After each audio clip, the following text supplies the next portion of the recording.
Bueno, decía hace un momento, muchas gracias a todos por atender esta invitación a este foro de telecomunicaciones. Siempre es grato reunirlos, quienes estamos involucrados en este campo. Nos da gusto que estén el día de hoy. Esta es mi presentación, aseguramiento meteorológico para comunicaciones por radiofrecuencia. Brevemente voy a abordar estos 3 puntos, 4 puntos. Eh, y bueno, cuando eh, me propuse preparar mi presentación, no quería hacer una presentación sobre electromagnetismo o sobre meteorología, ¿no? Entonces, la primera idea que se me vino a la mente, pues algo de relax. Ahorita ya es tarde, ya estamos cansados, entonces, eh, y pensaba yo en el yin y en el yang, ¿no? Aquella filosofía que habla de que hay cosas que están presentes en todos lados, al tiempo que se contraponen, también se complementan. Y caía en la cuenta que tras eh, 30 años de trabajar en este campo, en el CENAM, en el campo de la meteorología, con aplicaciones en comunicaciones, en radiofrecuencia, en compañía electromagnética.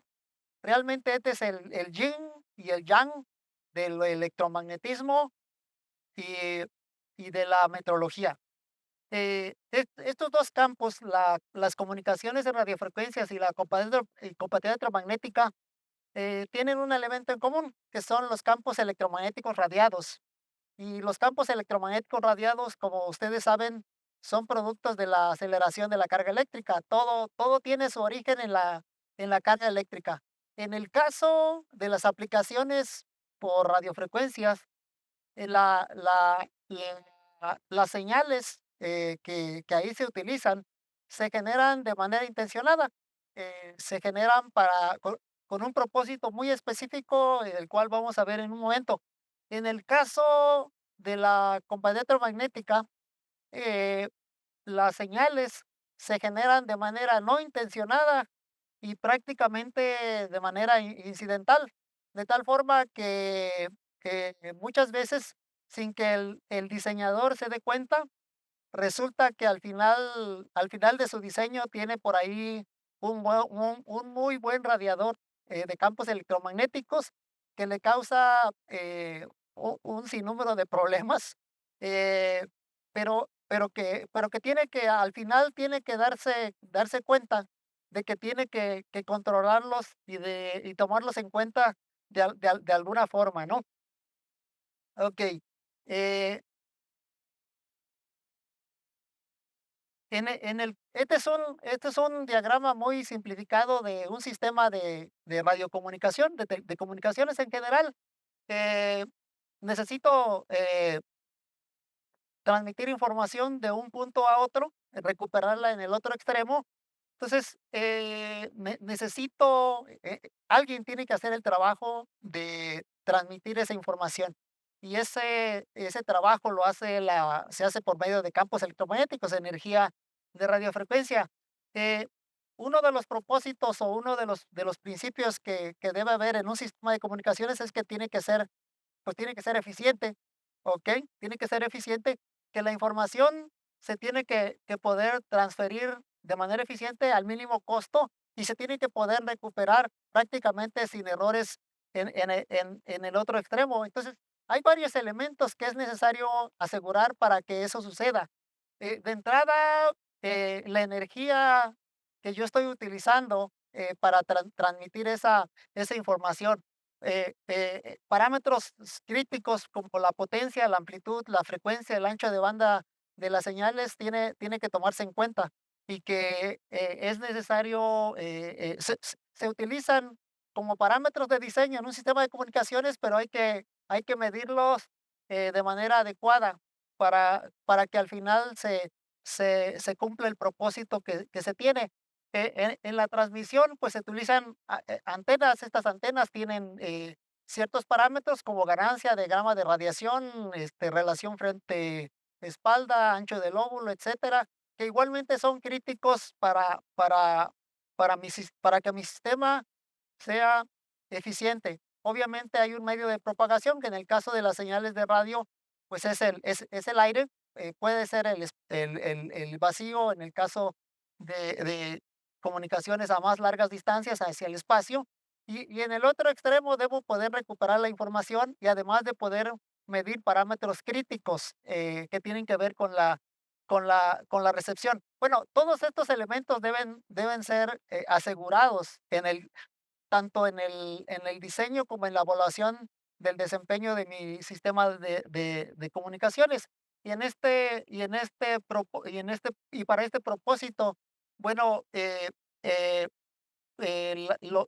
los equipos e instrumentos con los que se hacen las determinaciones, en principio, deben ser asegurados en sus valores, y los valores de referencia para muchos de estos parámetros se generan en el Centro Nacional de Meteorología, aquí mismo con el patrones de potencia electromagnética, coeficiente de reflexión y transmisión, tiempo y frecuencia, eh, factor de antena, ganancia de antena, atenuación de sitio, entre los principales. Un elemento importante es que aquí estamos hablando en el nivel físico, en el nivel de la capa física del modelo OSI de comunicación.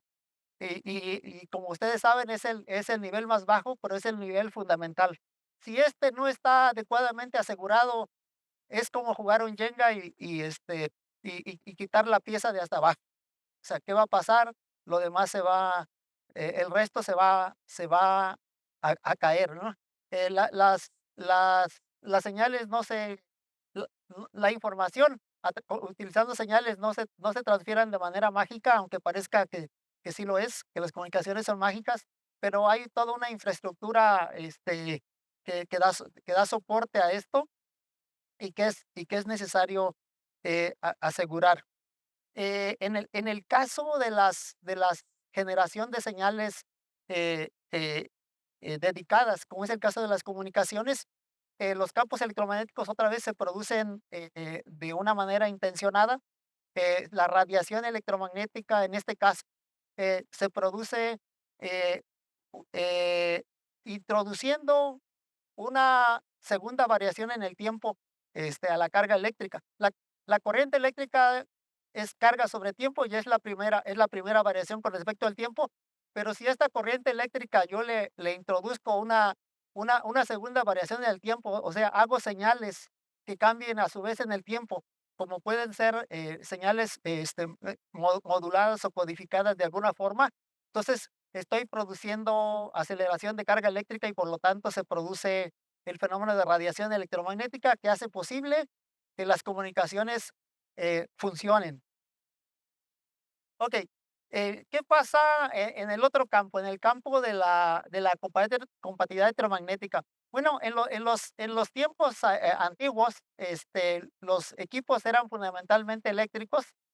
Y bueno, y no nos dábamos cuenta, ¿no? De que ahí había algo más, hasta que la electrónica se fue introduciendo a más y más tenemos ejemplos, con los que hemos vivido muy de cerca muchas experiencias, que que cuando se introdujeron tarjetas electrónicas a los electrodomésticos que originalmente eran eléctricos, resulta que empezaron las llamadas a servicio, como le llaman las compañías fabricantes, de que los equipos estaban fallando.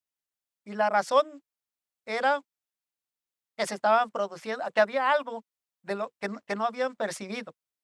Y esto es que en esas tarjetas, en esos equipos, se estaba produciendo radiación electromagnética en forma no intencionada e incidental. ¿Ok? ¿Cómo se produce esa radiación electromagnética eh, no intencionada o incidental? Bueno, en el primer caso les decía que eh, en las señales de radiofrecuencias hay dos variaciones en el tiempo que se utilizan o que se le imponen a la carga eléctrica. Bueno, es como cuando ustedes pisan el acelerador. La primera variación es la velocidad, distancia entre tiempo. La segunda variación, aceleración, es igual a velocidad entre tiempo. Bueno, pero ¿qué pasa? Ustedes van en un vehículo a velocidad constante, no hay aceleración, pero de repente llegan a la glorieta que está aquí antes de los pollos o quieren dar vuelta en su vehículo y no frenan, no frenan, no pisan el pedal de freno. No, no lo hagan. Esa, quiero decir, eh, hay que frenar, porque si no frenamos, se produce un fenómeno que es la aceleración centrípeta. Okey. La aceleración centrípeta centrípeta, perdón, es otro tipo de aceleración, y sucede lo mismo con la carga eléctrica.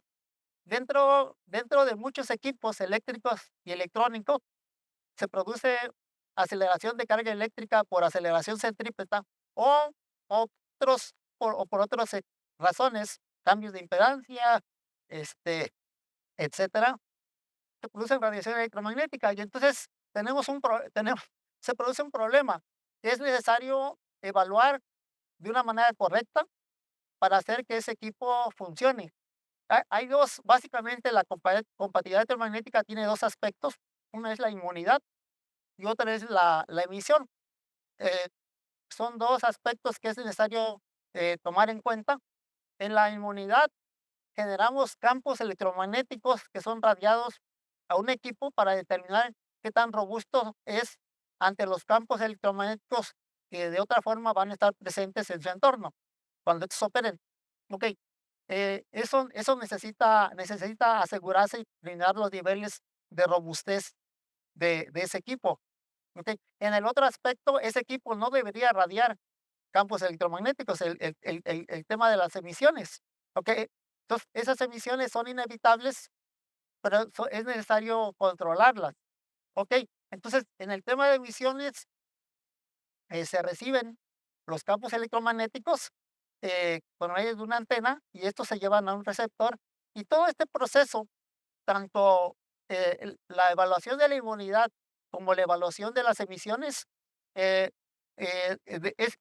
depende de que también se hagan las mediciones. O sea, hay elementos críticos en los sistemas de prueba de inmunidad y de emisiones que es necesario garantizar. De otra forma, ese aparato no va a ser. Gracias, te mandé.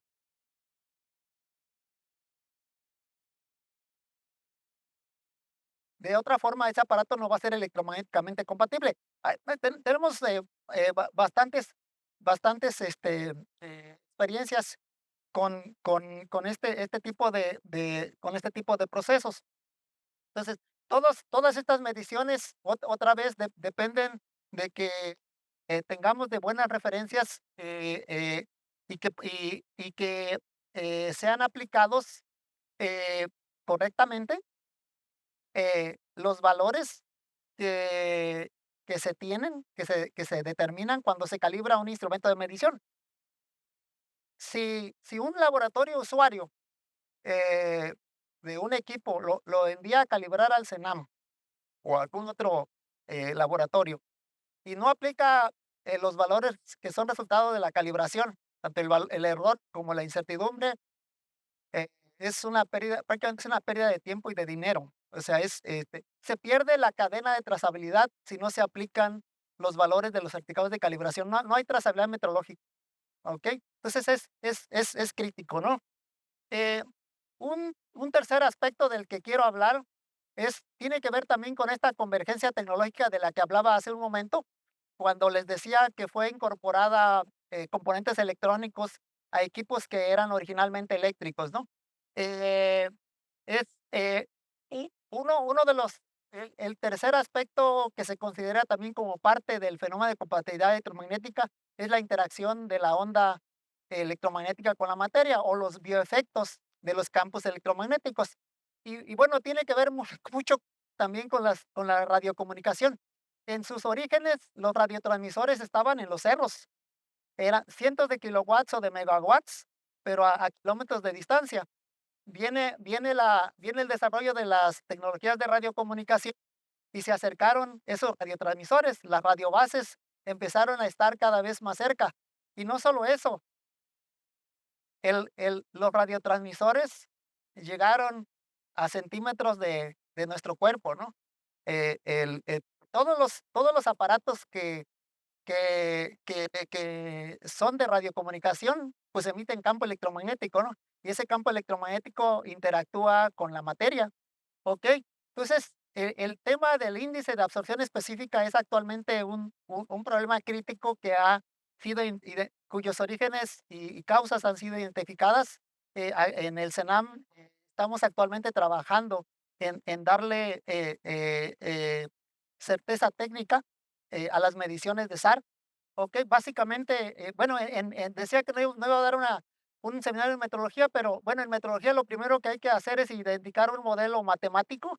Esta es la ecuación de SAR que viene en la norma, en la DT-012, ¿okey? Y básicamente depende de 2 elementos, campo eléctrico y conductividad de materiales. Esta es la densidad de masa.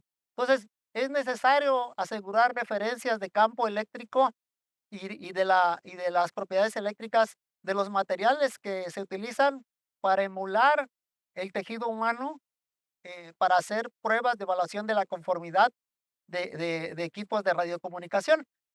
Entonces, básicamente estamos en el CENAM, estamos trabajando en asegurar estas referencias, asegurar la referencia del campo eléctrico radiado, y básicamente con trazabilidad al patrón de factor de antena y de ganancia, y de asegurar las propiedades de los materiales que se utilizan en las pruebas de SAR, con trazabilidad al patrón nacional, al PNE 14, al patrón nacional de coeficiente de reflexión y transmisión.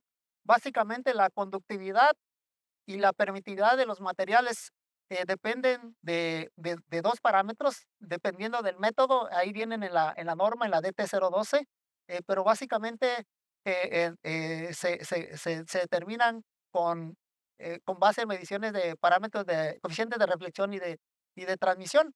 Eh, la norma, la regulación es bien clara, es necesario atenderla de todo a todo. Deben existir las referencias nacionales. Los laboratorios deben realizar evaluación de la conformidad conforme a los métodos, conforme a lo indicado en la regulación, conforme a los métodos ahí establecidos. Y quiero terminar simplemente comentando que en este tema de SAR es necesario quizá un poco más de difusión, por parte, por ejemplo, del regulador. Actualmente la mayoría de nosotros adquiere un equipo móvil, pues con base en criterios como el precio, las funciones que me da, pero pocos nos fijamos en los valores de SAR o sea, si cumple con la regulación y qué valores de SAR tiene. Okey, hace falta, hacer difusión, eh eh, acerca de que este debería ser un criterio más para elegir un equipo un equipo móvil. Sería un muy buen ejercicio y, sería, muy útil. Recordemos lo que comentaba nuestro director, general en la mañana, o sea, es necesario, cuidar, varios aspectos. Uno es, o todo lo que hacemos está enfocado a cuidar varios aspectos, que tienen que ver con todos nosotros. Uno es la calidad de vida de la población, o sea, esta cosa o cualquier radiotransmisor debería ser lo suficientemente seguro. ¿Ok? Y otro es la equidad de las transacciones, esto es, debo obtener aquello por lo que estoy pagando, ¿no? O sea, esta cosa no debería representar ningún riesgo para mi salud. O sea, eh, el aseguramiento metrológico eh, tiene que ver con todos estos aspectos, ¿no? Y en la medida en que todos aquellos que estamos involucrados en este campo, este, abordemos cada una de las de los elementos que nos corresponden, pues se cumplirán con estos 2 propósitos. Les agradezco mucho por su atención, y quedo a sus órdenes, sí.